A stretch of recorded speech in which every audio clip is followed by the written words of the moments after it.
Hello, listeners. Welcome back to Luke's English podcast. This episode is called Can I Eat My Cat? And Other Weird Google Questions Answered. And before we start, I just want to make one thing absolutely crystal clear. And that is, despite the title of the episode, even though the episode is just posing a question, but despite the title of the episode, I do not condone the eating of cats, okay? Just want to make that clear. Do not eat your cat or anyone else's, okay? Even as a snack, even if you're feeling really peckish, just do not eat anyone's cat, including your own cats. Keep the cats out of the kitchen, okay? Just wanted to make that clear. That's just the title of the episode. It's not some sort of serving suggestion or something like that. So I just wanted to make that very clear. I'm going to explain the concept of the episode in just a moment, but you might have seen the title and you thought, what's happened to Luke? Is this about English food or something? What's going on?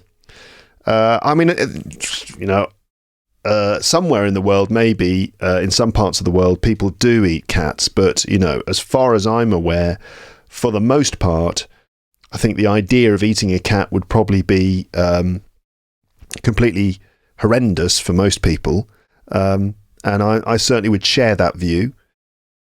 This does, of course, open up a whole other moral question, which is, should we eat animals at all? Should we eat, and why are the cats being saved?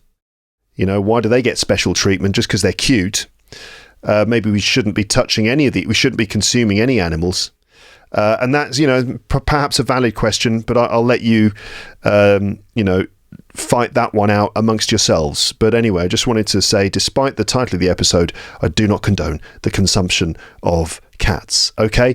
Right. Speaking of cats, this is a bit of a weird one. Before we start, I just bought myself a coffee from my local generic coffee place. And the woman who served me, she said to me, she sort of had an accent. I don't know exactly where she was from. It might have been just a French accent, to be fair. But she said to me in English, because they always do that to me there. I say, bonjour, un café americano, s'il vous plaît. Maybe even in that accent. And they instantly respond to me in English. And she said to me, would you like to pay by cat? And I was like, what?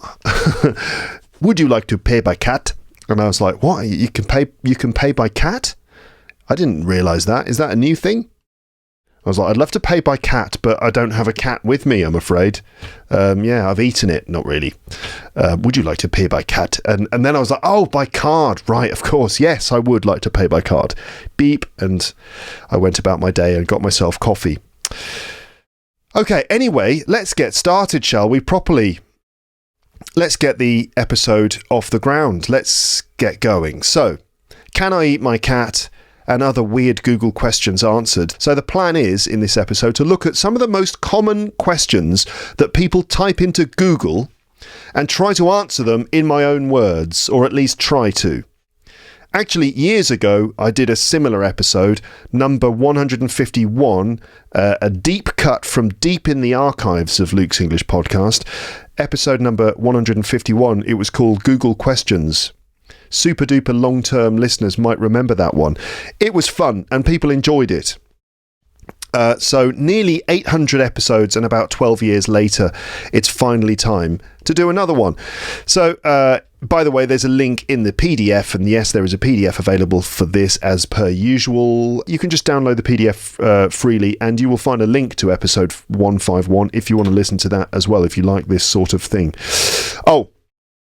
A very important thing that I have to do, I need to set a 30-minute timer, of course, in order to make sure that I hydrate myself with some generic bottled water here. So let me do that. Siri, set a 30-minute countdown timer, please.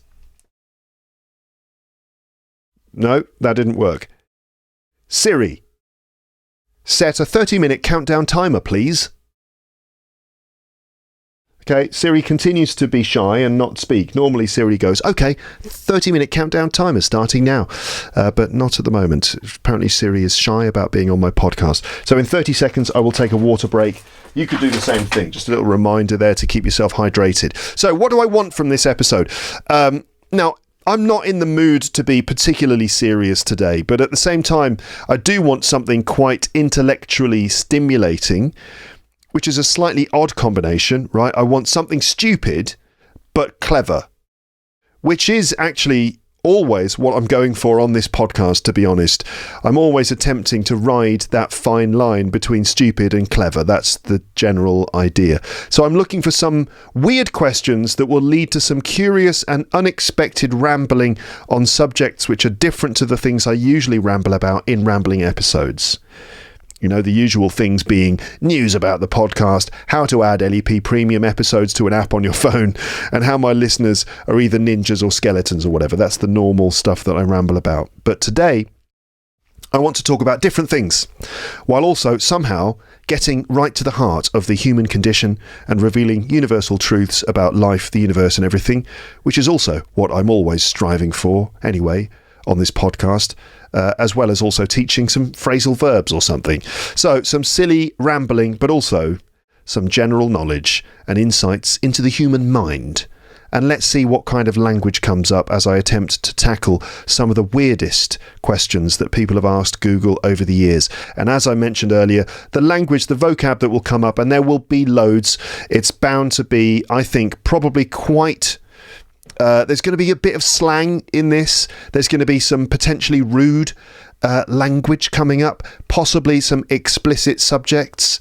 But that's just the kind of thing that you can get from this episode. Some episodes I do the more formal academic stuff. Other episodes I do the more kind of general English stuff.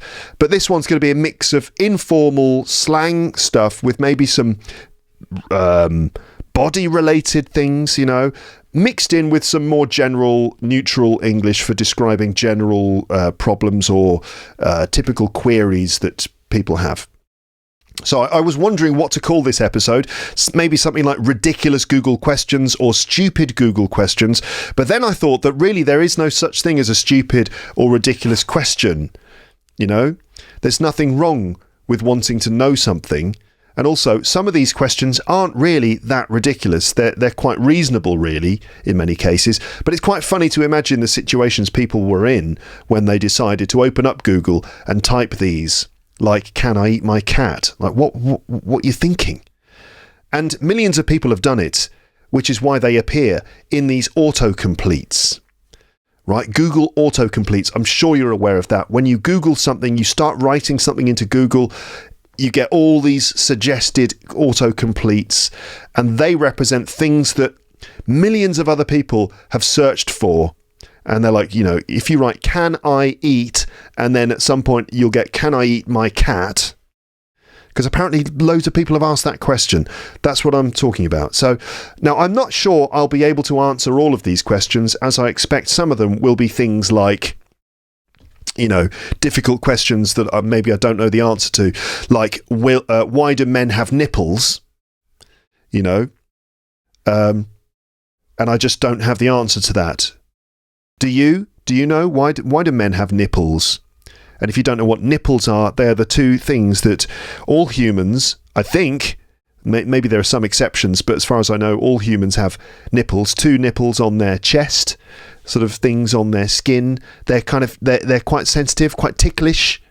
Women obviously have nipples for, I guess the main reason is so that during breastfeeding, babies can suckle milk from the breasts, and the milk comes out of the nipples, right? There's an obvious reason there, but why do men have nipples?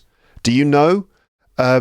Actually, we will find out the answer to that later on. But anyway, some questions could lead to some interesting streams of consciousness, which, as we know, is good fodder for listening practice for learning English. Also, I do reserve the right to actually Google these questions and find the real answers, because otherwise it could be annoying just to hear me speculating about them and making up my own answer without actually knowing the truth. So you will get proper answers as well. So loads of general knowledge as well. Also, I invite you to try to answer these questions too as a speaking exercise. Okay, and you'll find the full list of questions on the page for this episode on my website or on the PDF, links in the description. So yes, you will find the full list of questions. What you could do is you could look through the list now, have a look through the list now, and even try to answer them yourself, remembering that it's not really about finding exactly the right answer, but just being able to talk in response to the question for some time. Have a look through the questions, do the task yourself, and then come back to the episode and continue listening, and you'll hear the way that I attempt to answer them. So how about if I write, why do I? Simply, why do I?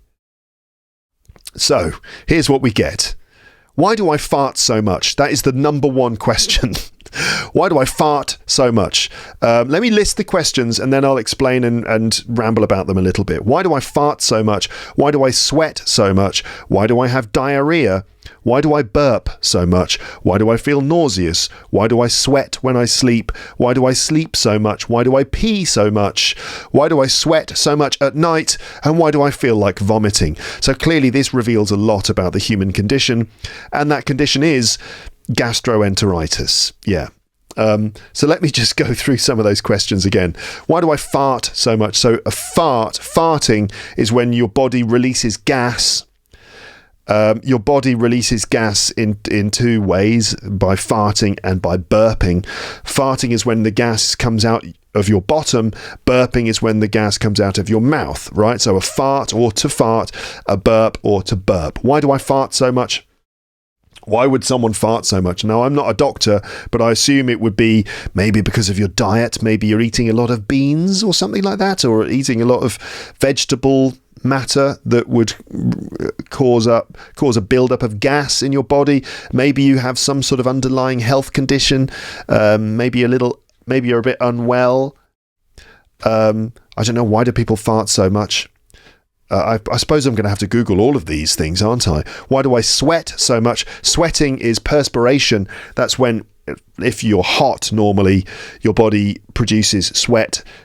Sweat comes out of your pores, the pores of your skin. Like if you do exercise, your head gets wet. You get sweaty. This is sweat. Why do I sweat so much? Again, maybe your body's trying to get rid of something. Maybe your body's trying to flush out some toxins from you, or maybe you just live in a hot place. Just take off a shirt. Take off a layer. I don't know. Why do I have diarrhea? Diarrhea is a condition where when you do a poo, it comes out, it's very runny and liquid. Horrible. I suppose you might have diarrhea because you've picked up a virus. You've picked up some sort of gastro virus, a tummy bug, which is causing your poo to be very liquid. Or maybe you've got food poisoning. Maybe you ate something that contained some, poisonous bacteria, which has infected your stomach, and this is causing your poo to come out all runny. Or maybe there's something more serious happening. I don't know. Maybe the diarrhea is a symptom of some other kind of condition that you've got. But you might, if it's really serious, you might want to go and see a doctor about that. I'm talking to you as if you asked this question. But, maybe you did, because apparently these are very common questions. Why do I burp so much? I refer you back to the farting question. Apparently there's a lot of gas in your system. Why do I feel nauseous? So if you feel nauseous, it's like, ooh, you feel like you're going to be sick. Oh, God, I feel nauseous. Maybe because you listen to me talking about farting and diarrhea. I don't know. Maybe it's something you ate. Or again, nausea might be a symptom of some other condition. And if you have persistent nausea, yeah, you might want to go and see a doctor about that one. Why do I sweat when I sleep? Why do I sleep so much? Why do I pee so much? Why do I sweat so much at night? And why do I feel like vomiting? So many questions, so little time. Let's just at least do, why do I fart so much? Why do I fart so much? Okay. So the NHS, this is like a summary from the NHS website. Causes of excessive farting. Excessive farting can be caused by swallowing more air than usual. So have you been swallowing a lot of air? I don't know. Eating foods that are difficult to digest. Conditions affecting the digestive system, like indigestion or irritable bowel syndrome. So it could be any of those things. Why do I sweat so much? Right, let's have that as well. Excessive sweating is known as hyperhidrosis. Excessive sweating, says the NHS website. Excessive sweating is common and can affect the whole body or just certain areas, like the armpits maybe. Sometimes it gets better with age, but there are things you can do and treatments that can help. Why is it happening? It doesn't say why it happens. It's normal to sweat if you get hot or do exercise, but you may be sweating excessively if you're sweating when your body does not need to cool down. Excessive sweating can happen for no obvious reason. Oh, God. Because of another condition you may have, or as a side effect of a medicine you're taking. Sometimes people sweat when they're unwell, right? If you've got like a flu, if you've picked up a virus, and at night you get the night sweats. But yeah, often there's no obvious reason for it. Wow, that's annoying, isn't it? Okay, now let me move on. How about this? How about why do British people? Okay, let me just drink some of this coffee. Why do British people? You can think while I'm drinking this coffee what some of the questions might be.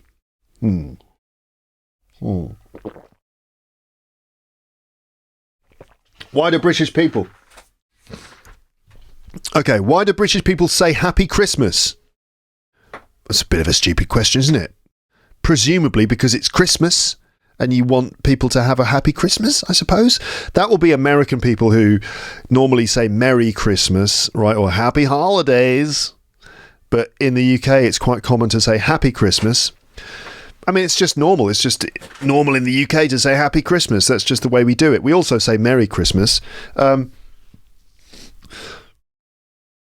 Why do British people say bloody? Like, oh, bloody hell, or, you know, this bloody computer.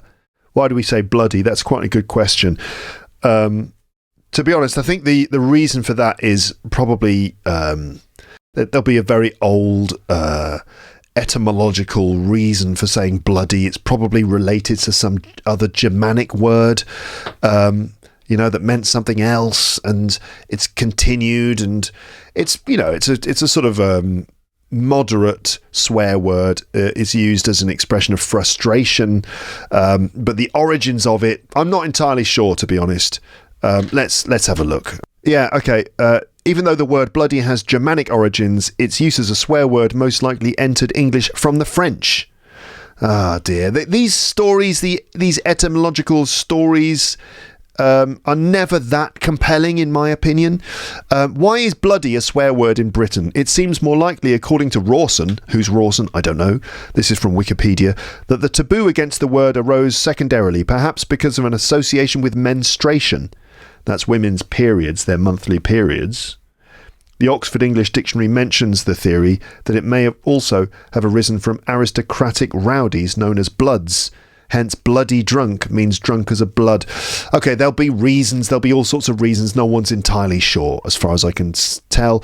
But it is true that British people use the word bloody as a sort of common swear word. Bloody hell, look at this bloody thing. Yeah. Why do British people have accents? Well, everyone has an accent, right? If you speak, you have an accent.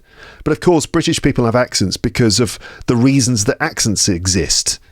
Largely because of, identity issues in different regions. Normally that's it. It's normally that accents represent different cultural groups. And through the process of accommodation, if you associate with a certain group, for example, if you live in that area, then you will naturally speak in the same way that the people in that area speak.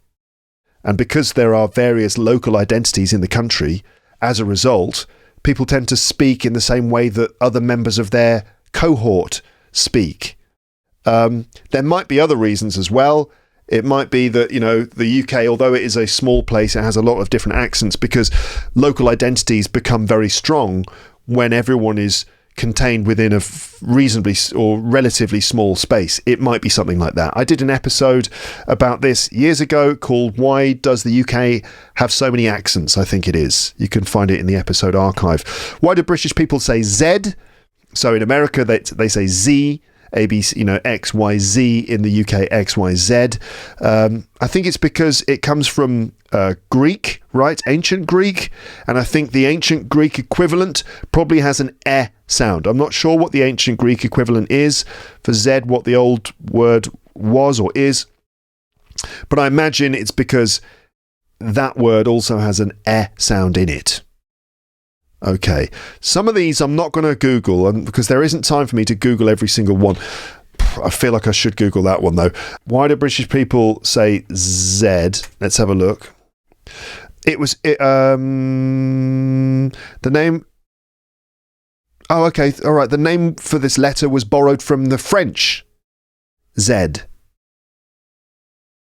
The most common form of this letter was thus the one that's now standard in the UK and other countries. Okay, so I'm now on a website called thelanguagenerds.com, and you can see that the post for this question goes on and on. I'd love to get just a very quick summary of that. Time to cheat with a little bit of AI.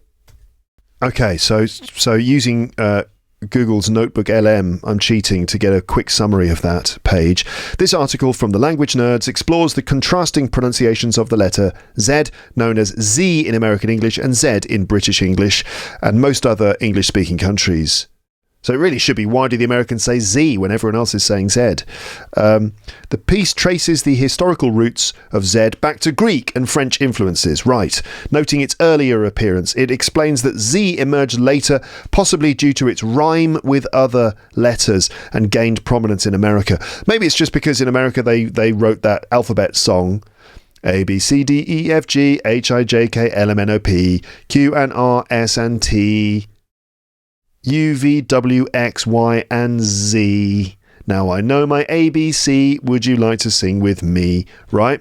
And it's convenient that the Z rhymes with T and C and me, right? Because whenever I sing that song, and I do sing it to my kids, it's always quite sort of funny. It sticks out when I say P, Q, R, S, and T, U, V, W, X, Y, and Z. Now I know my ABC. Would you like to sing with me?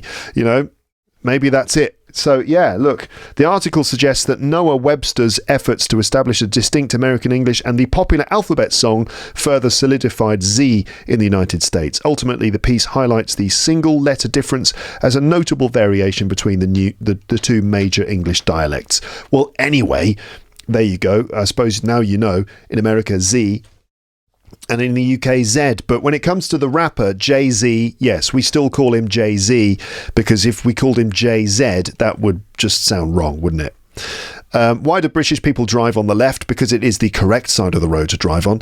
But other than that, it's also because it dates back to years ago, I guess medieval times, when...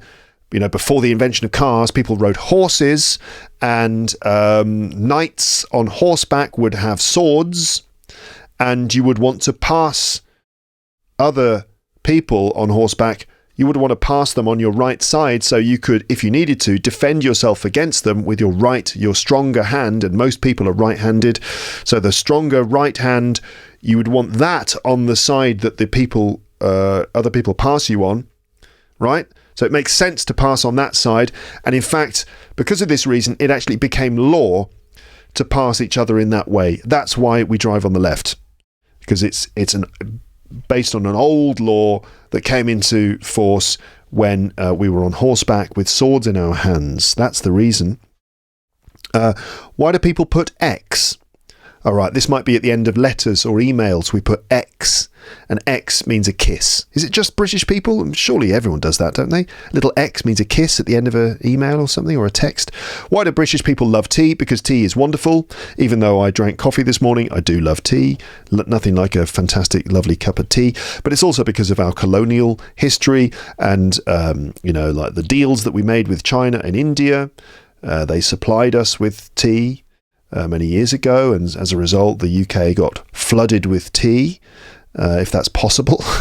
And so lots of people drank tea, and we were able to get fairly affordable supplies of tea, and as a result lots of people drank it. Maybe also because boiling water and infusing tea is a safer way to drink water. Maybe that's something to do with it. In the same way that beer, fermenting your water and turning it into beer is actually a safer way to drink water when you maybe don't have access to safe drinking water, or when you don't have the option to refrigerate your water. Fermenting the water, adding an alcohol content to water in some way, like for example brewing beer, can mean that you can store lots of drinking water. And this is certainly true in the past in the UK or in England, that people used to brew beer and everyone would drink beer, a kind of beer. Everyone would drink it, even like children and stuff would be drinking beer. Maybe this is why we love beer so much, and we have a reasonably high tolerance for it. Why do people call fries chips? Well, that's just the word that we use for them. So fish and chips, right? Those are chips. But chips and fries are slightly different. Chips are thicker. Oh, that's my 30-minute timer. Chips are thicker, right? Potato, made from potatoes, fried potatoes. They're thicker than fries. So a bit thicker, a bit chunkier. Fries are thinner. The things you get, at a McDonald's or a Burger King, those are fries. Chips are a bit chunkier and thicker, and you get them with fish and chips. In American English, they have chips, of course, but those are what we call crisps. So chips in the USA are the thin things that you get in packets, and when you eat them, it makes that noise. Those are chips in American English, and we call those crisps in British English. Can you say that? Crisps. Crisps. Another question, why do British people say maths? Well, because maths is an abbreviation of mathematics, and mathematics is plural, right? So that's why we say maths. In American English, it's math without the S on it, but it's a plural word, so that's why we keep the S, maths. Why do British people love beans? Why do we love beans? It's a good question. Beans on toast, which is something I still love to this day, and there's nothing wrong with having a good hearty plate of beans on toast. I'm talking about Heinz beans or any other brand. They're kind of like white beans in a kind of tomato sauce, but there's probably a bit of sugar and salt in that sauce. But nevertheless, beans, yes, you open up the can, pour the contents of the can into a saucepan, heat them up on the stove, and then you make some toast, put butter on the toast. What I like to do is add a little bit of Marmite on the toast as well. Magnifique. And then you pour the beans over the toast and just chow down. Get stuck in. That is a delicious, and I might add, nutritious meal. And it's quick, it's easy, it's cheap. You can get cans of beans. You can get a can of beans for probably less than 50 pence in the UK. You could have a good dinner, good hearty, filling lunch or dinner for about £1 if you ate beans. Now, you shouldn't eat them all the time, because obviously then you will end up farting your way through the day and night, and no one will want to spend any time with you. And also, a balanced diet is very important. But nevertheless, sometimes a good plate of beans is fine. And some of you are reeling with horror. Like my wife, for example, whenever I do that, if it's like a Sunday evening, which is often like the best time to have beans on toast, where you've had like a lunch earlier on, or a brunch or something. You've had a good lunch or brunch earlier, and then it's Sunday evening where you kind of think, oh, let's just do whatever this evening. And she has a salad or something like that. And I go, I know, I'll have some beans on toast, because you can buy beans in the supermarket here, Heinz beans.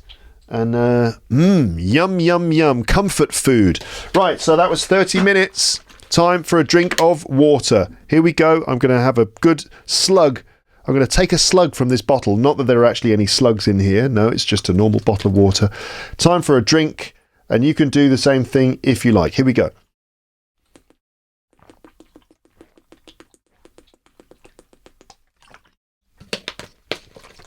At this point, my kidneys are going, "Thank you, Luke." And all the cells in my body are going, "Yes, fresh water. Thank you so much."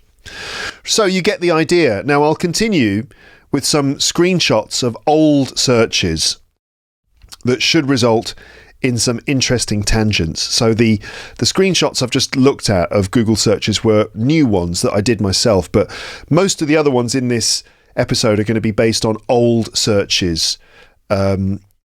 Because instead of Googling all of these things myself, I just looked for pages or articles on other websites that had been done before, and I turned up an old article from bloody ages ago, 2009, which was before some of you were even born, possibly, when Google autocomplete was a sort of meme-worthy thing. It was quite new, and people had discovered it could be funny, and so there were a couple of website pages about it. 2009. Actually, if that was before you were born, that would mean that you're about 15 years old, and is this appropriate for you to be listening to? I'm not sure. Sometimes people get in touch and they tell me that they listen to the podcast with their children, and I think that's understandable. You know, you want your children to pick up English as well. But this show is not really meant for kids. It is meant for adults. You know, I've never at any point said that this is a show for children. I've always been a teacher for adults. I have taught kids in my career, but the vast majority of the time I've taught English to adults, and this is a podcast for grown-ups. So just something to bear in mind, especially considering some of the things that are going to come up in this episode. There will be some adult-related topics. So I'm pretty sure that these searches, by the way, were all done in the USA. So they might skew towards a certain kind of idiocy common to the United States, right? Not that in the USA they have some kind of monopoly. Let me start that again. Not that in the USA they have some kind of monopoly on brainlessness, because we're all capable of brainlessness, all us humans in every country. It's just the Yanks, and I say that affectionately, the Yanks, meaning the Americans, they've just been very loud about it over the years, about it, right? You know what I mean? By the way, we'll probably, as I've said this already, but we'll probably cover some very rude subjects here, so be prepared for that. Explicit content is coming, including disgusting things, sexual things. You know, this is just the stuff that people Google, right? But judging by the way that you all react to me having to explain what it means when Dr. Watson suddenly ejaculates during a Sherlock Holmes story, it seems that you are fine with that kind of thing. So with that in mind, let's continue. Let's continue with Can I Eat My? So what do you think will be suggested here? Obviously we've got Can I Eat My Cat, but what else do you think will be suggested here? Can I eat my own vegetables? Maybe. A reasonable question. You might be considering growing your own vegetables and you think, is that safe? Can I grow my own? Can I eat vegetables I've grown in my own garden? If I live in the city, for example, can I eat my fingernails? A lot of people bite their fingernails or bite the skin on the side of their fingers, the cuticles, and that you might think, oh, if I eat those parts, is that safe? Can I eat my fingernails? Or maybe even, can I eat my bogies? Bogies, of course, being the green things that come out of your nose. Right? Some people pick their nose and you might think, can I eat this? Or is that really unhealthy? So, what have we got? Well, first thing, can I eat my sperm? Then, can I eat my cat? And then, can I eat my aloe vera plant? Right. This is clearly what people are interested in. Can I eat my sperm? Can I eat my cat? And can I eat my aloe vera plant? By the way, can I eat my sperm? 1.25 million results. Can I eat my cat? 2.5 million results. So clearly those are some questions that demand answers, right?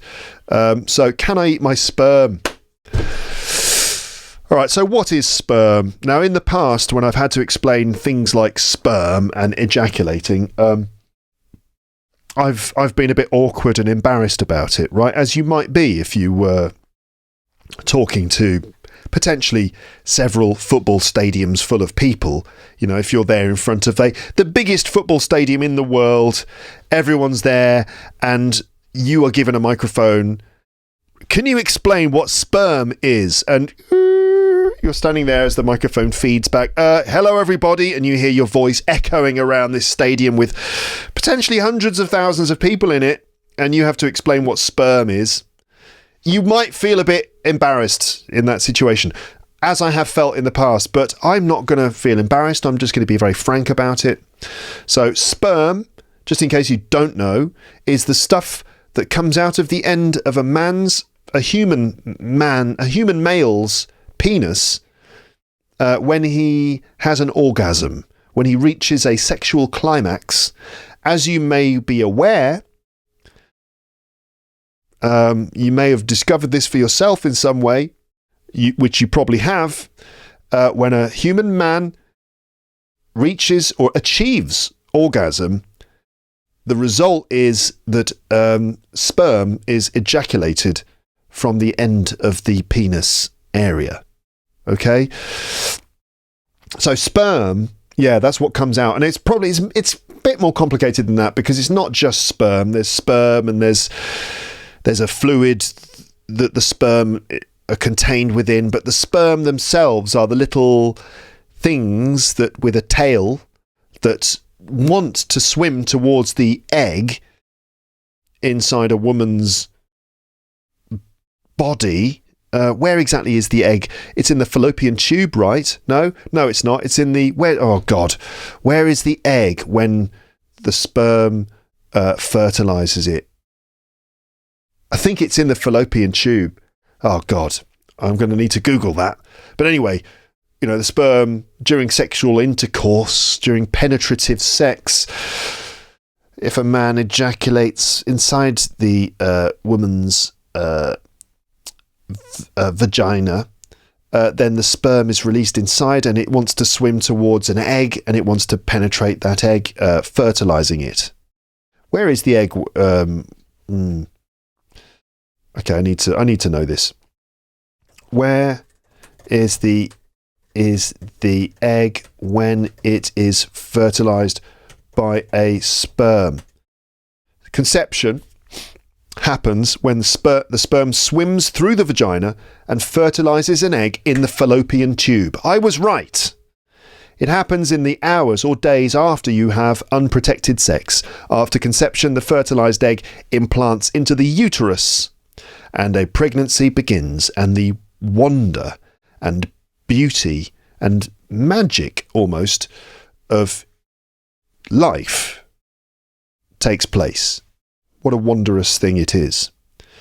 So that is sperm, but apparently lots of people, plenty of people, have wondered whether they can eat their sperm. Now, can I eat my sperm? Obviously that is men who have written that. Maybe that's why it is roughly half the number of people who want to know if they can eat their cat, because can I eat my cat got 2.5 million results, whereas can I eat my sperm was roughly half that. So that's clearly just half the human populace there. Although obviously we don't have just 2.5 million people in the world. But anyway, I don't understand the numbers, but half the people are searching. So everyone wants to know if they can eat their cat, but only half those people want to know if they can eat their sperm, and presumably that's men, right? I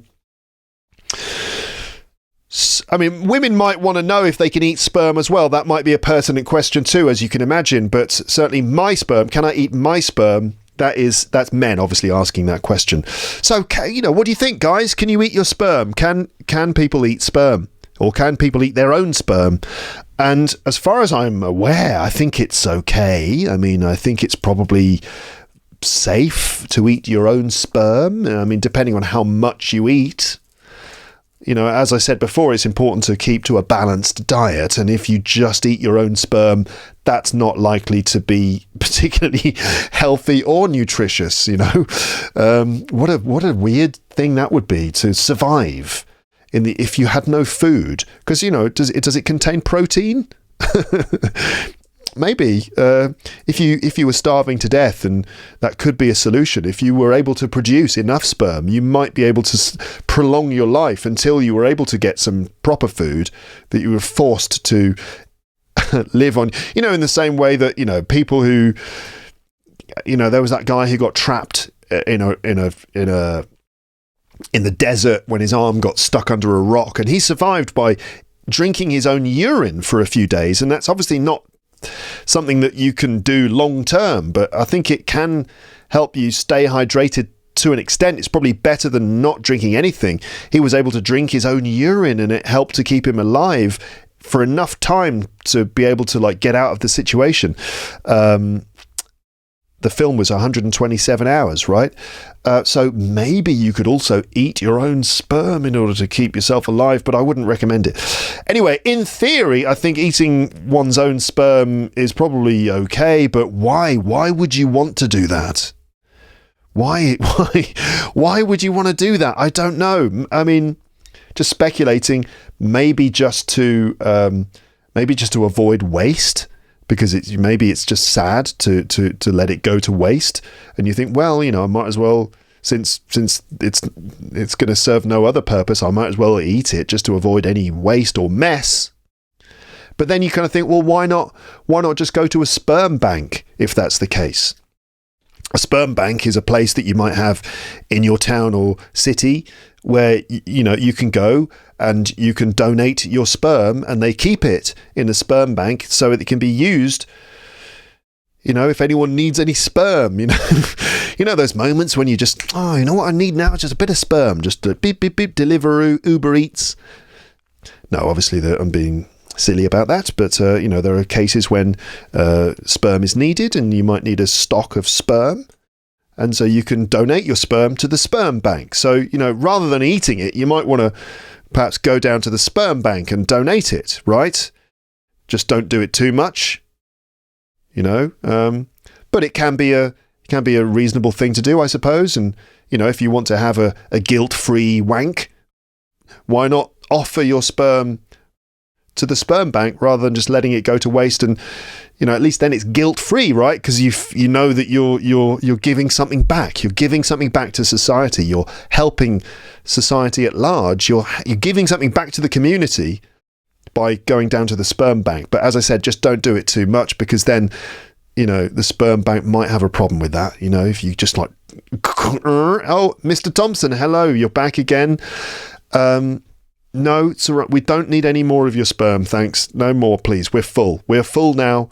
This sperm bag is literally full of your sperm. So please, no more sperm. We're good. Thanks, Mr. Thompson. Have a good day. That's not based on a true story, by the way. It's obviously, but yeah, that would be weird, wouldn't it? If you did fill up the sperm bank. Yeah, it would be strange walking around your area, your community. It would certainly make visiting the local playground an awkward experience. It would be like an Aphex Twin video or something, wouldn't it? Just like, oh my God, all these children look alarmingly similar to me. This is weird. Anyway, it's probably best if we move on now from talking about that. Can you eat your sperm? Yes, but why would you? To can I eat my cat? And I think this is, if anyone out there is offended by the idea of someone eating their sperm, I think someone eating their cat is a more offensive thing, isn't it? I mean, obviously eating your sperm is a disgusting idea. It's unclean, and I'm sure that I've probably disgusted plenty of people with this, but I did give you a little warning, did I not? And at least you learnt the words sperm and fallopian tube and sperm bank, important vocabulary for anyone who wants to live a full life. You wouldn't want to go to your grave and thinking, you're on your deathbed. Do you have any regrets? Yeah, I never learnt the English. I never learnt the full English for sperm bank, ejaculate, achieve orgasm. I never learnt those things. I never lived a full life. Well, you should have listened to every episode of Luke's English podcast. So don't be that guy. Anyway, can I eat my cat? So I think this might be illegal in some places. Is it illegal? I'm going to Google this in a moment, but I think it might be illegal. I think it's not allowed. There's probably animal protection. If you own a cat, if you have a cat as a pet, I think there are certain obligations that you have to, treat that cat well, to look after it, and certainly don't be cruel to it, and certainly don't eat it. That's just not very nice.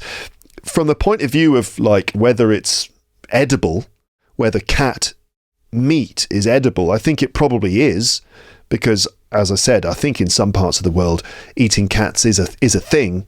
So I think cat meat is probably edible. I don't know whether it would be good. I imagine it wouldn't be very tasty. So on a purely sort of nutritional basis, you probably can eat your cat. But again, don't take that as a green light to actually do it. I'm just saying that it might not make you sick, but just don't. Okay? Just don't. Why would you?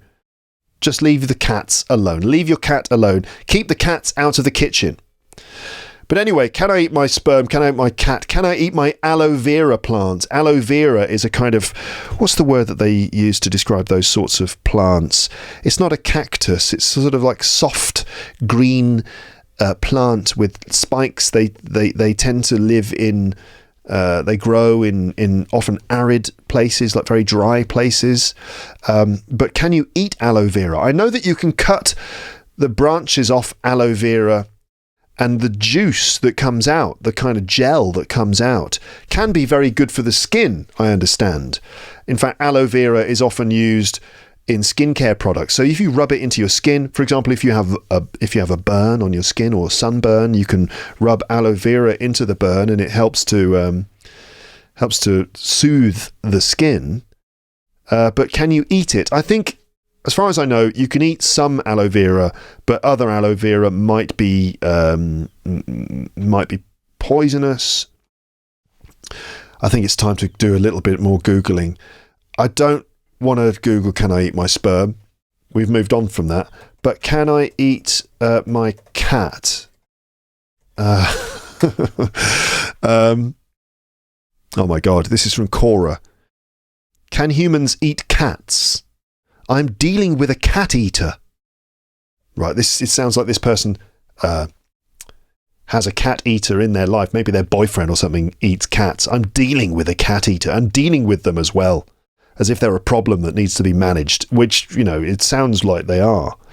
I have to prove him that eating cat is harmful, but he says after cooking the cat, it's not harmful anymore.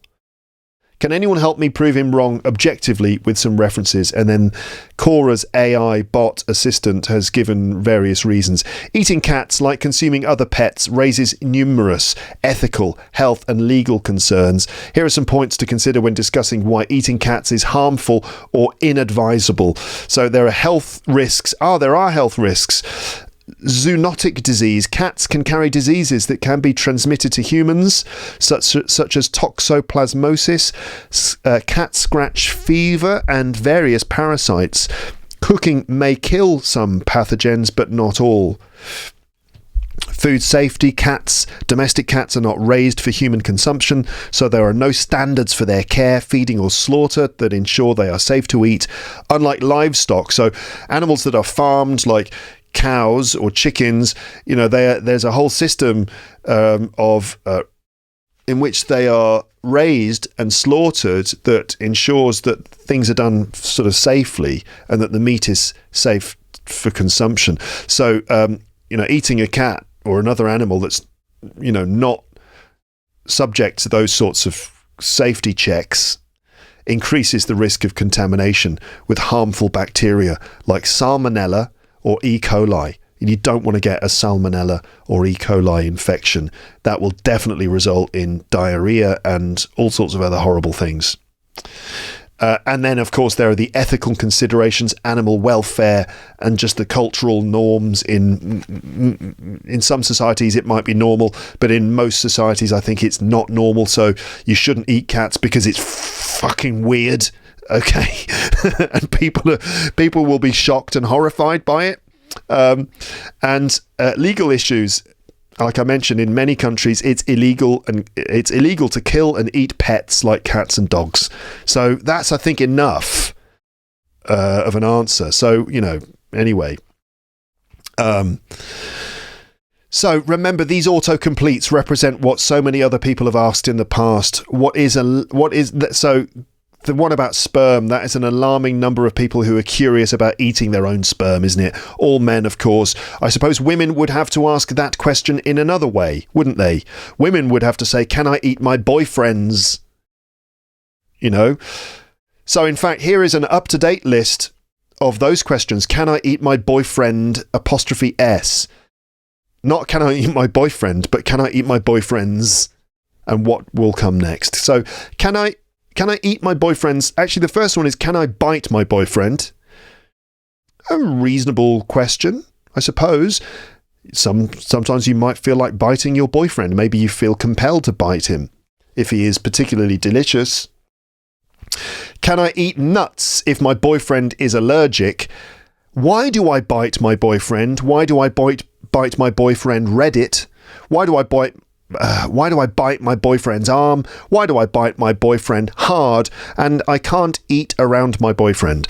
So can I bite my boyfriend? Well, depends on your boyfriend, doesn't it? I think that you need to get consent from the boyfriend before you bite him. I think that's probably the best answer I could give. You ask him. Ask him first. I think that's the way these things work, isn't it? In these sorts of situations, you need to get consent. So if the boyfriend says, sure, yeah, go ahead and bite me, then go ahead. Just don't do it too hard. I think biting your boyfriend could be a playful and enjoyable thing to do if you do it in the right way and as long as you get his consent. Can I eat nuts if my boyfriend is allergic? So this is a good question. Some people have very strong nut allergies, which means that even a little bit of nut, a trace of nut, if that goes into their system, it can be really dangerous. It can cause swelling of the throat, a strong allergic reaction, swelling of the throat, which can restrict breathing. It can be very dangerous. And so, yeah, it's a reasonable question. If you eat nuts and your boyfriend is very allergic to nuts, then if you kiss your boyfriend, then he might get some nut traces. And yeah, that could be really dangerous. The kiss of death.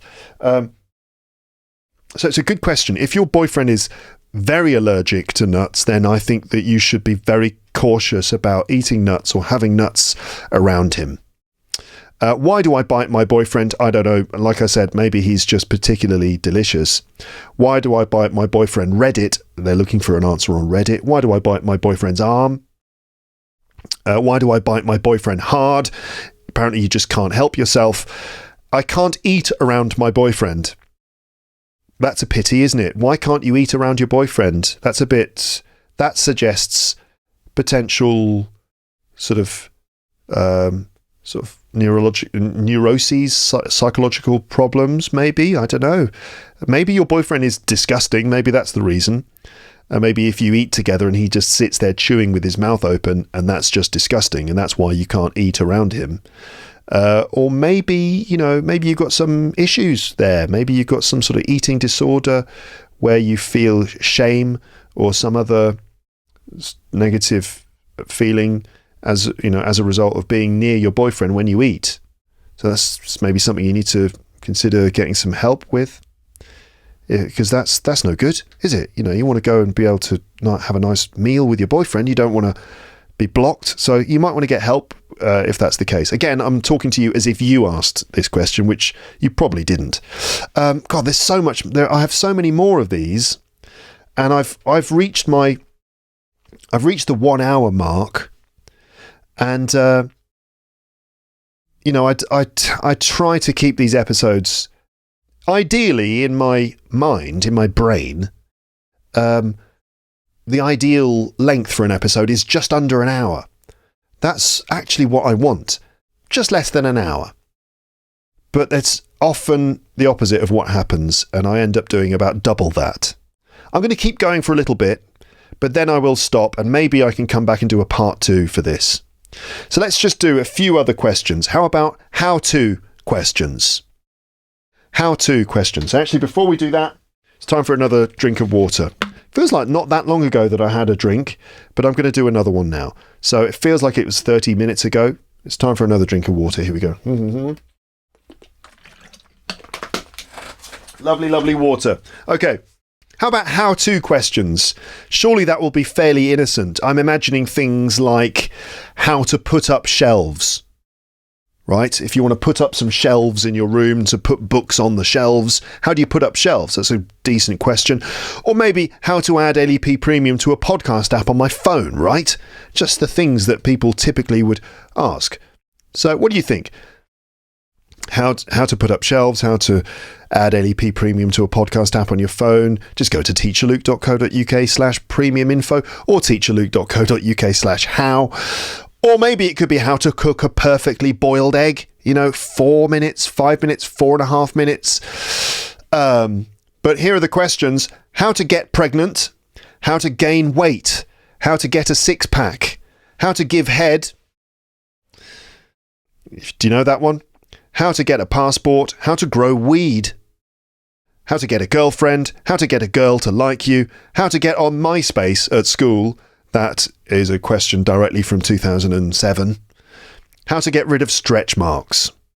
So I'm going to deal with this one, and then that'll be the end of the episode. Now this is bound to result in some. There's going to be some good vocab here, I'm sure. So how to get pregnant. I think we've actually already dealt with that, haven't we? I think we have. You have to have unprotected sex, resulting in the ejaculation of sperm into the woman's vagina, and that sperm has to successfully reach the fallopian tube, reach an egg which has descended into the fallopian tube, and the sperm has to successfully penetrate the wall of the egg, fertilizing that egg, and then the egg has to travel down into the uterus, where then the egg divides and the fetus fetus develops. Right, that's how you get pregnant. It's pretty much as simple as that. Ovulation, right? Ovulation. During ovulation, this is when the egg is produced and comes down the fallopian tube into the uterus. This process is ovulation. So it's got to be timed right, so that the sperm arrives around the time of ovulation, so that when that egg comes down, there's sperm there, like ready to go, So it's got to be timed right. But I mean, I don't know how long sperm can stay inside the vagina and still fertilize the egg. I think it can be quite a while, to be honest with you. So the main thing, unprotected sex. That's more or less it. I don't think the position that you take can affect it. I've heard people saying, "Oh yeah, you can't get pregnant if you have sex standing up." Like, no, you absolutely can. All you need is to have unprotected sex, and that's more or less it. Obviously, ovulation is another key part of it, but there you go. How to gain weight. How do you gain weight? Meaning, how do you put on weight? I suppose you have to just consume more calories than you burn, right? You just consume more calories than you use. So this would probably involve, changing your diet. You're going to need to have a lot of protein in your diet, a calorie-rich diet, a lot of carbohydrates and protein. If you think of sumo wrestlers and stuff, the things that they eat, they have to gain a lot of weight. So they're eating tons of rice and they're eating lots of noodles and other high-protein, high-carbohydrate foods. I think that's basically it. How to get a six-pack. A six-pack is muscles in your body, right? You got various muscles. The muscles on your stomach, your what are they called? Oh darn! Why can't I remember the word for the muscles on your stomach? It's your right. So in your bum, it's your glutes, right? Glutimus maximus on your bum. Your thighs, that's your quadriceps on your thighs. On your chest, these are pectoral muscles. You've got biceps on your arms, and what are those abdominal, that's it, abdominal muscles. And so the abdominal muscles there, you can see that when abdominal muscles are well developed, and when, for example, you're very lean, if you don't have a lot of fat on your stomach, the abdominal muscles will be clearly visible. And it's kind of like 6 of them. It's like a pack of 6 muscles. That's called a six-pack, as you may well have known. How do you get a six-pack? Now, how do I get a six-pack? I just go down to the supermarket and I buy a six-pack. But of course, I'm talking about a six-pack of beer. Oh, really? But how do you get a six-pack? Well, you need to do a lot of exercise, right? You've got to really work those muscles. So do lots of sit-ups, I think. Doing a lot of sit-ups. Just generally do a lot of muscle work and try to reduce the amount of fat that you have covering your stomach. So work on reducing your body mass index, is that it? So there's less fat. The muscle to fat ratio is there's more muscle and less fat. And also develop those stomach muscles, do tons of sit-ups and other exercises that will really build those muscles as much as possible. Then you probably will end up with a six-pack. How to give head. So this is a rude one. Do you know what giving head means? So it's a sexual thing. Giving head means giving someone a blowjob. They call it giving head. What an expression that is. Have you ever heard that before in your life? Right? Now, if you didn't learn anything from this episode, at least you'll learn this one. To give head. Yes, it means to give someone a blowjob. And you can see why, because literally you're giving them you're giving your head. You're allowing them to penetrate your head through the mouth, of course. And what other way is there? So to give head, how to give head? Well, I'm no expert in this, not in terms of giving anyway. But I imagine that you need to be patient, you need to be enthusiastic, and you need to be gentle as well, I suppose. Yeah, that's probably enough. A certain, you need to be committed, right? Manage your expectations. It's probably a good idea, and be prepared for if you're doing it well, you need to be prepared for the outcome. Which, does lead us back to one of the previous questions that I've already dealt with in this episode, right? So I'll let you work that one out for yourself. But I suppose that's it, right? Time, patience, sometimes, I suppose, is an important part of it. Enthusiasm. I suppose that, you got to try and enjoy it.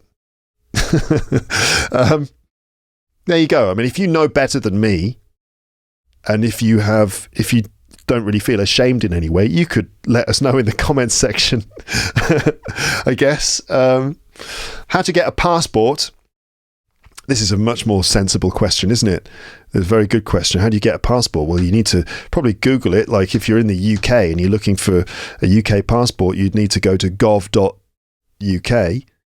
and go through the process there. You'll need to get some documents together. You'll need to prove that you're eligible for a passport. You'll need to prove your identity, probably with a birth certificate. You'll need to send off all your documentation, an application form, all the rest of it. You might need to go through the citizenship application process, which might mean that you'll need to take the British citizenship test. You might need to prove your language level, and you would need to prove that you have the right to a British passport. So there you go. How to grow weed. So weed, of course, is cannabis, a cannabis plant, or marijuana, or whatever you want to call it. Weed is the common sort of slang word for this. Well, first of all, of course, it should be pointed out that in many places this is illegal. Not in Germany at the moment, where you can apparently grow a certain number of plants for personal use. Very progressive of them. Also, other places have decriminalised weed in many ways. But how do you grow it? Well, I suppose you grow weed in the same way that you grow other plants, right? You put the seed in the soil. You provide it with water. The seed, I suppose, germinates in the water. It germinates in the soil, and then roots start to form from the seed, and then the stem of a plant will appear, leaves pop out, and then it needs some sunlight. It needs light, it needs water, and it needs the nutrition of the soil. Those are the basics, right? And then I guess that's it. I mean, I don't know really. But in terms of how do you grow weed that will actually get you high, I'm not sure really. I guess there are like different types of plant. I understand there's like differences between the male and female plants. I think only one of those actually gets you high.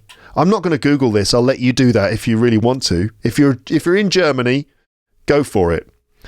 But I think you can probably buy seeds from certain outlets that will sell you seeds that will actually, result in a plant that will get you high. But that's basically how you do it, I suppose.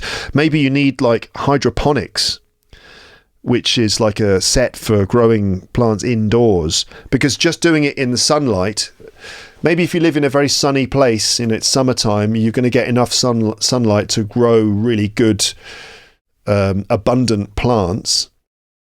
But if you live in England in the winter and you're trying to grow weed just in your garden, then you might not get very far. You also might need to do other things, like you might need to tend to the plants. And this is just based on what I know about growing plants, that you need to trim or prune. You need to prune plants sometimes, don't you? In order to make them a bit more bushy, right? To encourage them to grow in a more dense way. You need to prune the plant. That means cutting it back in order to encourage it to grow a bit more, if you know what I mean. I'm no horticulturalist, but I think those are the basic steps. But yeah, I mentioned hydroponics. That's like an indoor set where you've got special lights that you shine on the plants, and you can, maximize the amount of UV, I guess it is, that they need to encourage the photosynthesis. Yeah, that's probably it, right? If you know, again, let me know in the comments section if you've done that. If you've managed to grow weed and you've dried it out and you're able to smoke it and you're still awake, then let us know in the comment section. How to get a girlfriend and how to get a girl to like you. That's a tough one, isn't it? Right? I mean, I think really you've just got to be a good guy. You've got to be reasonably confident, but you've also got to be interesting, enthusiastic. You've got to be sincere. I think you should be a nice guy, but at the same time, you do need to be fairly self-assured. If girls tend to like guys who are comfortable with themselves, girls tend to like guys who are generous, who are kind, guys who are who are interested in girls, who not just interested in what they can get from women, but they like women, they're interested in them. But guys who are self-assured, who have some self-esteem, guys who are interesting, you should try to work on yourself a little bit. Instead of just trying to persuade women to do what you want them to do for something like that, you need to work on yourself. You need to become an interesting, attractive human that women will be interested in, that women will want to spend time with, women will find attractive. Women are different to men. They don't always just go for the looks. So you can go to the gym and work on your six-pack and all that stuff, but it's not always about that. You've got to be an interesting, compelling, intelligent, stimulating, exciting person with a sort of energy and a charisma. So I would recommend working on yourself. Be yourself and try to discover who you are, and then lean into that. Try to be an interesting, confident, self-assured person who has interests and who looks after themselves. It certainly helps if you make sure you look good, but be comfortable with who you are and respect the women that you expect to like you. Obviously, there's always going to be some women who are going to go for a guy who has those classic things, the guy with the money, the guy with the power, the status. But I think to get proper, long-lasting, meaningful relationships with the sort of women that you're going to want to spend time with, I recommend that you work on yourself, build up your sense of self, your sense of confidence, your self-worth, your self-esteem, and be an interesting person, engaged in lots of things, someone who's got a sense of energy and a sense of drive and something interesting going on with them. Then surely the women are going to be attracted to you as a result, I would say. Hello everyone, this is me just interrupting myself here from the future.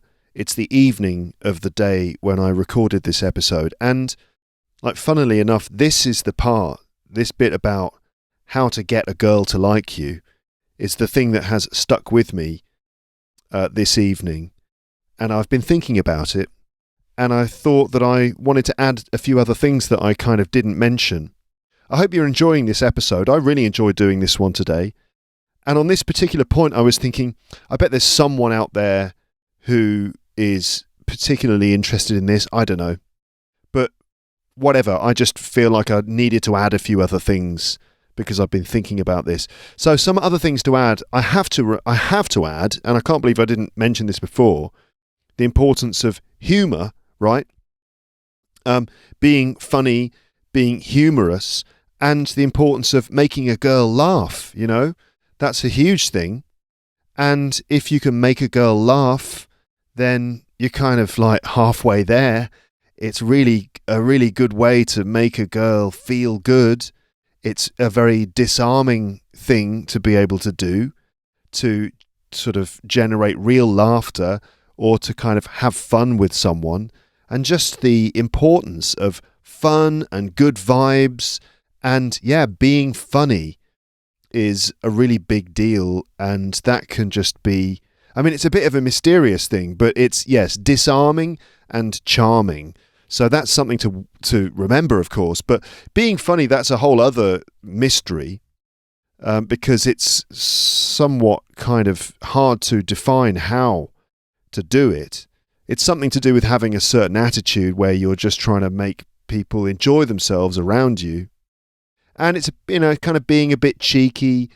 There's something kind of, I don't know how to describe it really, but flirting and making a girl laugh, it's sort of like, I don't know, there's some edge to that. There's something edgy about that, where you are constantly kind of poking fun at the general facade of reality that most of us live in all the time. We are always living in a certain kind of, it's like reality is a sort of a fake thing, and the normal codes of behavior and the way that people interact with each other, a lot of it's kind of fake, and we're quite guarded, we're quite reserved, and there's a lot of defensiveness. But using humor, you can really puncture those things, and you can kind of get to the heart of things, and it's very disarming. So I think that's the sort of thing that can really work and is really important. And also just making someone feel good, laughing, is a very positive thing. And so if you can do that, if you can laugh and joke and have a good time with someone, then they're definitely going to have a more positive reaction to you. Another thing I wanted to add, and I thought about this because I remember having conversations with female friends of mine in England, so English girls, sort of like in the pub with them or something, and talking to them about what it is that English girls want. What are they interested in? What kind of thing do they look for in a man? And there were lots of things, some of the usual things, but one of the things that stuck with me, because they all mentioned it so much, and these are girls that I used to work with, so you can imagine the sorts of women I'm talking about, people who were English teachers, So I don't know if this is just specific to a certain type of girl, but they all often said that they like guys who were unassuming. And unassuming was a word that kept coming up. So if a guy is unassuming, it means that they don't assume that something is going to happen. They don't assume anything. It means that they are kind of, if a guy's unassuming, he's not pushy, he doesn't expect certain things.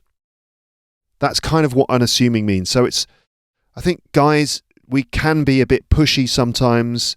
We can come on a bit strong, and we can do certain things and then expect to get something in return. But a lot of girls don't like that. They don't want to be forced or pushed into something. It's a bit like when someone is trying to sell you something, and you get that feeling that you're being persuaded. Someone is working on you and they're trying to persuade you, and that's a bit of a turn off, So a lot of my friends were saying that they like guys who are a bit more unassuming. They're not necessarily trying to trick you or force you into doing something or persuade you to do something. They are not assuming or expecting that something is going to happen. So I think that is also an attractive thing. And if you can just sort of like charm and disarm and make genuine connections and make people feel good, you can't, make anyone feel anything. You can't make anyone do anything. You've got to just perhaps be in the right place at the right time, doing the right things, and just hope that you're having the right kind of impact. So there's that. But being unassuming, I mean, it's a double-edged sword. I mean, to an extent, it also can lead to this thing where guys just don't really take steps. If you're too unassuming, then you don't really take initiative. And sometimes girls can be like, when's he going to do something, Because maybe a lot of women expect the guy to make the first move. And you might have to be the one to take that risk, to make a fool of yourself and make the first move. So on one hand, you've got to be unassuming and not too pushy. But at the same time, you've got to feel like when the time is right, you need to make a move, and don't come on too strong. But you might need to be the one who makes a move, because if you wait around, she's going to keep waiting around, and then you'll get nowhere and she'll get frustrated. But some women expect different things. Of course, women expect different things. Of course, all the girls listening to this, you will be fully aware of this. You might be listening to me thinking, no, Luke, no, that's not exactly the way I like things to be done. Different women expect different things. Some women are, a bit more, let's say, traditional, and they expect the kind of, the sort of traditional approach. They want to be wined and dined. They expect a certain treatment. Some women really love to be provided for. They really love a strong figure in the relationship, and in return, they will fulfill some sort of more traditional role in return for those things. Some girls expect certain things. They expect the guy to pay the bill and do all those things, and they will call it being a gentleman. Personally, I've never quite understood that kind of, how do we call it, that kind of transactional arrangement, which I've heard a lot of girls expressing, talking about the fact that, yeah, the guy should do this, the guy should do that, the guy should be buying things for me, the guy should be paying for things. And it sounds to me like some kind of transactional relationship, which I don't know. I find that a bit sort of dodgy, really, for me, where you kind of think, right, you pay according to the girl's value and you will get things in return, like sex and an ego boost and all the rest of it. But, to be honest, I think that is probably the predominant way of things. I mean, I can't speak for all cultures, because obviously there's a lot of variety in terms of the interactions between men and women and the way that these things work, of course. But, I'm probably just talking from my general sort of cultural perspective. But I think personally I'm perhaps a bit more even idealistic or maybe unromantic. I don't know if it's romantic or unromantic, because for me, these things should be based around a sort of mutual, genuine affection, a shared sort of joy of spending time together, simply enjoying each other's company, some sort of connection which you don't have with everyone. You just get it with certain people. Something to do with maybe compatible differences, or maybe just the things you have in common, but also the differences that you have, and you find that certain people, you just click with them, there's chemistry, and that is a good basis for something. If there's chemistry there, that can be a long-lasting thing that essentially just attracts you to someone else, and it attracts them to you. And if you've got that in place, then that's a good thing to keep alive. One more thing that I've noticed, and it's a bit random, but it's always worked for me, is reading pages from books to a girl. This is a bit specific, but reading, I don't know why, but this is just something I've noticed. I looked back at my life and I thought, yeah, that has always been something that seems to have worked for some reason. You're in the company of a girl, you're trying to get somewhere, and I found sharing, you're reading a book and you talk about the book, some sort of intellectual thing. You talk about the book, and then you actually open up the book and you read out a page of the book to the girl that you're with. And I don't know why, but that seems to be very nice. So that seems to go well. And of course, a dash of old school romance. I know I've just talked about that kind of traditional stuff, but old school romance obviously works. Going on a date with a girl, choosing a nice location, a good place, good food, good wine, making an effort, making things special. But again, being unassuming, not necessarily expecting something to happen. You make it all about her, plenty of listening, a lot, being very genuine, trying to make a genuine connection, trying to make her laugh. But also, as well as all of that, crucially, you have to kind of just put yourself out there, and it's a numbers game. You've got to try and go out and be social, meet a lot of people. The more people you meet, the more likely it is you're going to meet someone who you click with. If you spend all your time indoors playing computer games, then of course the chances of actually meeting someone are low. You've got to meet loads of girls before you meet one that's right for you. It's not just that you unlock certain magic charisma and then all girls will want to be with you. No, most of the women that you meet will reject you, most of them. But you've got to get through a certain amount of rejection or a certain amount of things not being right before you find the girl that's right for you. And even then, it might not work out. So it is kind of about being social and being out there. Most girls will reject you, but you don't feel bad. You keep going, and eventually you will meet someone who likes you, who you like, and it's worth exploring. It's worth, going with it. A relationship is more than about just the kind of initial sort of, let's say, sexual attraction. You've got to have a deeper attraction than that as well. So be open-minded, keep going. You will meet someone, and who knows, maybe you've already met that person. Maybe you've already met that person and things might change in your relationship. You never know. A lot of my friends and a lot of people I know got together with their significant other after having already known them for a while. Maybe they were colleagues, maybe they were friends, and things sort of like change and develop. So who knows, maybe you've already met the girl for you, but things just haven't sort of moved in that direction yet. So stay positive, enjoy life, keep a smile on your face, and things might go in certain directions. You've got to keep an open mind. Anyway, that was my interruption that I felt compelled to do at this point. Also, I should add, I'm always interested in your comments. So if you felt sort of inspired to write something, if certain things have occurred to you, maybe you absolutely hated everything I just said, in which case, lay out your case in the comments section. Or maybe a lot of the things I just said made sense to you. Maybe you're a guy in a similar position as me, and that also makes sense to you, and you can just, comment on that. Or maybe you're a guy who's not with anyone, and some of those things struck a chord with you. I don't know. Maybe you're a girl, and that made sense to you, and you're like, yes, that's right, Luke. This is what we like. Or maybe you're a girl, and you thought, no, that's not the kind of thing I like, really. Let me clarify it. Let me Let me tell you exactly what you need to know.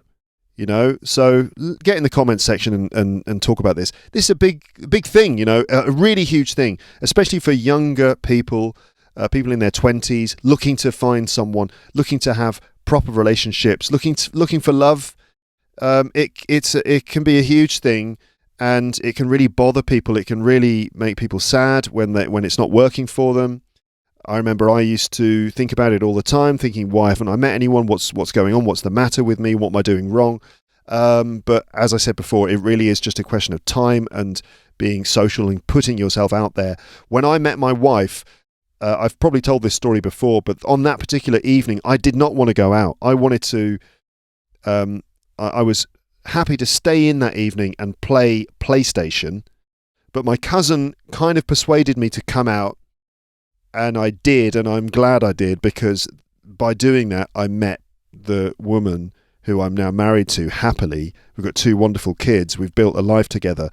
So maybe that's the best advice I can give, is actually just to get out there and put yourself out there and enjoy meeting people. Enjoy meeting people. Don't feel too shy. Just make connections and, just enjoy finding out about other people. Enjoy interacting with other people. Enjoy flirting and making people laugh, and just be open to what could happen next, and something beautiful might be just around the corner. Let's go back now to the episode, and here we go. Right. We're nearly finished, everyone. How to get on MySpace at school. Wow. How to get on MySpace at school. I think you're going to need to invent a time machine and go back to 2007 when people actually used MySpace. Do you remember MySpace? MySpace.com. I had a MySpace profile. Those were the good old days of social media. Before everything got so cynical with Facebook, MySpace was cool. It was like a early version of Facebook, but it wasn't evil. It was a cool way to just share music with your friends, and a lot of bands. I discovered artists on MySpace, like Lily Allen. Remember Lily Allen?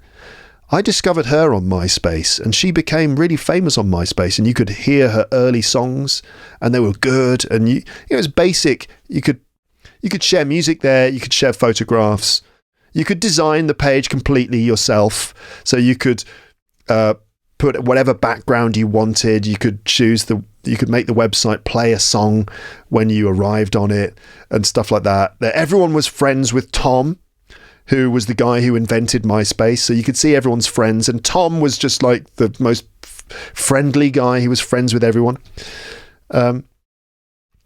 Yeah.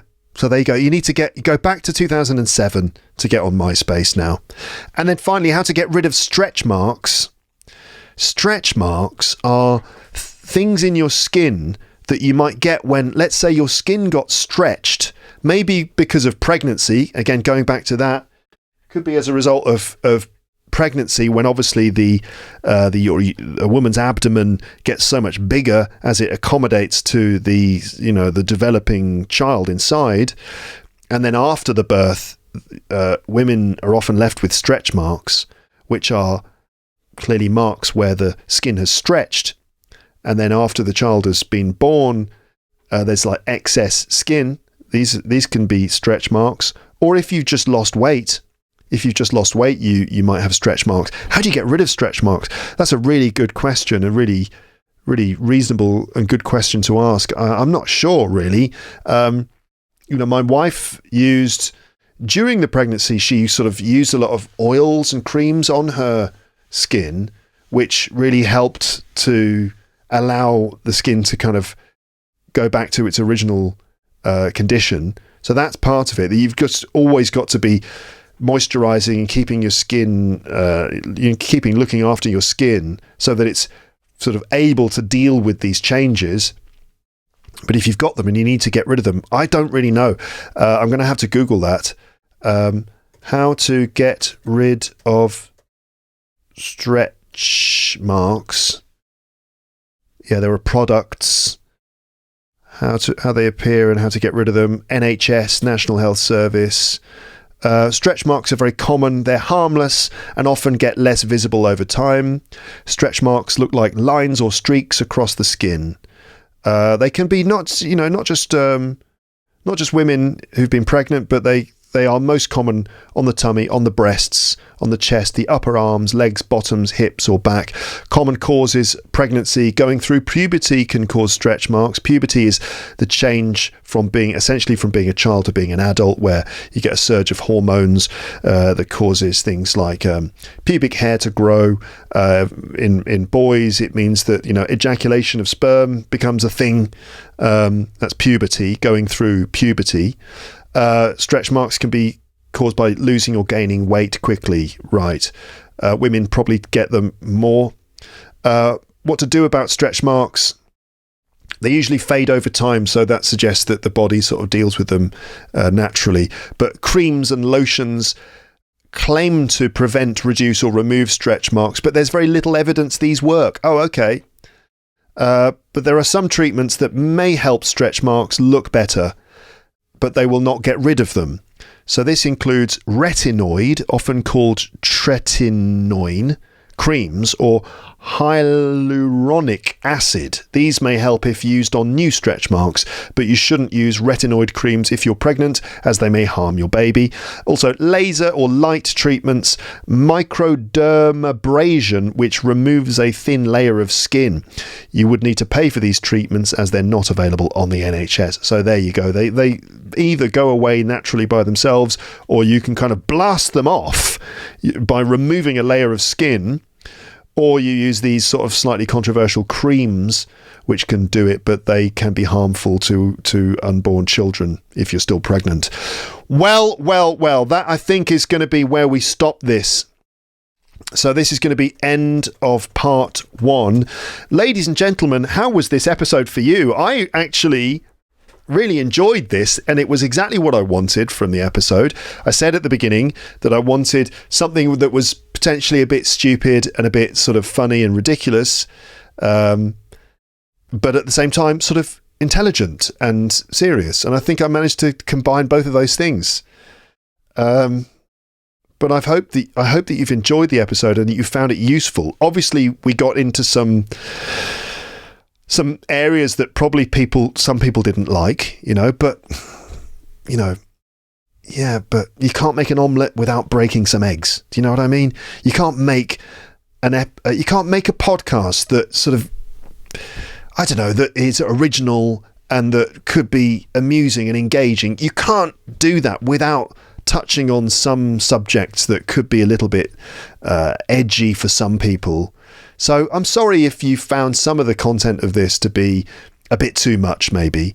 But then saying that, hopefully a lot of you have been entertained by this as well as educated by it, which is always what I want to do with these podcast episodes. I look forward to your responses. Oh my God, how could you respond to this, and what kind of keyword could we use? Well, I talked about MySpace. Let's have the word space, shall we? You can have the word space. If you got to the end of the episode, space is a word I've chosen because it's maybe a little bit less explicit than something like head or even sperm. No. Let's stick with space. I think that's probably a reasonable word, just because we talked about MySpace, or I talked about MySpace at the end there. Space. So if you got to the end of this episode without turning into a skeleton with headphones on, you could leave a comment containing the word space somehow. Are there any idioms that use space? Often when I ask people to use a keyword in their comments, people end up using idioms with the words with that keyword in them. Idioms about space. You can be over the moon. I was over the moon, but that's not using the word space.